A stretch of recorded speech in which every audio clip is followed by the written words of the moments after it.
মুড়ি কিন্তু খেতে আমাদের খুব একটা কারোরই ভালো লাগে বলে মনে হয় না, তবে মুড়ি আর ডিমের এই নাস্তা যদি একবার বানিয়ে নেওয়া যায় তাহলে কিন্তু বাড়িতে সবাই চেয়ে চেয়ে মুড়ি খাবে।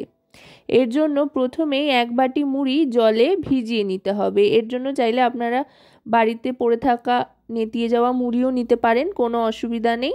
আবার মচমচে মুড়িও নিতে পারেন, তবে সেটাকে আগে ভালো করে জলে ভিজিয়ে নিতে হবে। জলে ভালো করে ভিজিয়ে নিয়ে একটু ভিজিয়ে রাখতে হবে, খুব বেশি সময় না, মোটামুটি 5 মিনিট মতো ভিজিয়ে রাখতে হবে যাতে মুড়িটা একেবারে নরম হয়ে যায়। তারপর জল থেকে এরমভাবে নিংড়ে নিংড়ে নিয়ে মুড়িগুলো তুলে নিতে হবে। আরেকটা বাটি নিয়ে নিচ্ছি, তার মধ্যে মুড়িগুলো জল ছেঁকে বা জল ছেঁবে তুলে নিচ্ছি। হাতের সাহায্যেই করছি এটা, ছাঁকনি বা অন্য কোনো কিছুর প্রয়োজন নেই। হাত দিয়ে যতটা জল নিংড়ে নেওয়া যায় ততটাই নিংড়ে নিলে চলবে। এবার এই মুড়ির মধ্যে একে একে সমস্ত কিছু মিশিয়ে নেব। প্রথমেই এই মুড়িটার মধ্যে নিয়ে নিচ্ছি গাজর কুচি। চেষ্টা করতে হবে গাজরটা যতটা মিহি করে কেটে নেওয়া যায়। আর নিয়ে নিচ্ছি লঙ্কা কুচি। যেহেতু এখন শীতের সময় নানান রকম সবজি পাওয়া যাচ্ছে রং বেরঙের, সেই সমস্ত সবজি মোটামুটি যেগুলো হাতের কাছে ছিল সেগুলোই এখানে ব্যবহার করে নিয়েছি। আর সব সবজিগুলোই চেষ্টা করতে হবে একেবারে মিহি করে ছোট করে কেটে নেওয়া জন্য, পাতলা পাতলা করে, যাতে খুব একটা মুখে না পড়ে আর তাড়াতাড়ি সেদ্ধ হয়ে যায়। তারপরে ক্যাপসিকাম আর পেঁয়াজ কুচি দুটোই নিয়ে নিলাম। আপনারা চাইলে পেঁয়াজ কুচিটা বাদও দিতে পারেন, আবার দিতেও পারেন চাইলে। এবার দিয়ে দিচ্ছি বেশ খানিকটা পরিমাণে ধনেপাতা কুচি, এতে করে খুব সুন্দর একটা গন্ধ আসবে। এবার দিয়ে দিচ্ছি বেসন, এখানে 3 চামচ পরিমাণে বেসন নিচ্ছি বাইন্ডিং এজেন্ট হিসেবে। আর সম পরিমাণেই চালের গুঁড়ো নিচ্ছি, এতে করে বেশ ক্রিস্পি হবে। বেসন আর চালের গুঁড়ো দুটোই বড় চামচের 3 চামচ করে নিয়ে নিলাম। এবার নিয়ে নিচ্ছি হলুদ গুঁড়ো, এতে করে সুন্দর একটা রং আসবে। তারপর নিয়ে নিলাম কাশ্মীরি রেড চিলি পাউডার। আপনারা চাইলে আপনাদের পছন্দ মতো যে কোনো ফ্লেভারের মশলা কিন্তু এতে মেশাতে পারেন, তবে আমি খুব কম মশলা দিয়েই তৈরি করছি। আর নিয়ে নিচ্ছি এখানে পরিমাণ মতো নুন। কম মশলাতে সমস্ত সবজি দিয়ে কিন্তু এটা বানালে খেতে দারুণ লাগে। আর স্বাদের জন্য সামান্য একটু চিনি নিয়ে নিচ্ছি, তবে আপনারা চাইলে চিনিটা বাদ দিতে পারেন, আমি স্বাদে ব্যালেন্স আসবে সেই জন্য একটু চিনি দিলাম। এবার শুকনো অবস্থাতেই সবগুলোকে ভালো করে আগে মাখিয়ে নিচ্ছি। শুধু মুড়িতেই যতটুকু যা জল আছে তা বাদে শুকনো অবস্থায় সমস্ত সবজি, মুড়ি, বেসন, চালের গুঁড়ো, মশলাপাতি একসাথে ভালো করে একটু হাতের সাহায্যে মিশিয়ে নিচ্ছি। দেখুন কতটা কালারফুল দেখতে হয়েছে, খেতেও কিন্তু দারুণ লাগে। বাচ্চা থেকে বড় সকলে কিন্তু দারুণ মজা করে খাবে। এবার এখানে দিয়ে দিচ্ছি ডিম।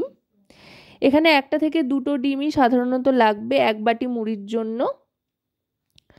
আমি এখানে 1টা ডিম দিয়ে নিয়েছি।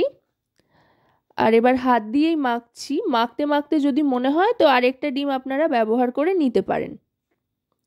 ডিমটা দিয়ে ভালো করে মাখিয়ে নেব। ডিমটা দিলে বেশ একটা ফুসফুসে ব্যাপার আসবে। ভালো করে মাখিয়ে নেওয়ার পর এবার ফ্রাই প্যানে সাদা তেল গরম করে এগুলো ছোট ছোট গোল গোল আকৃতি করে দিয়ে দিচ্ছি। খুব বেশি তেলের কিন্তু প্রয়োজন এখানে হয় না। তেলটা চারধারে ভালো করে ছড়িয়ে নিয়ে তাওয়াটাকে জাস্ট গরম করে নিতে হবে। তারপরে এইভাবে কিন্তু দিয়ে নিতে হবে। আর গ্যাসের ফ্লেমটা মিডিয়াম টু হাইতে রাখতে হবে।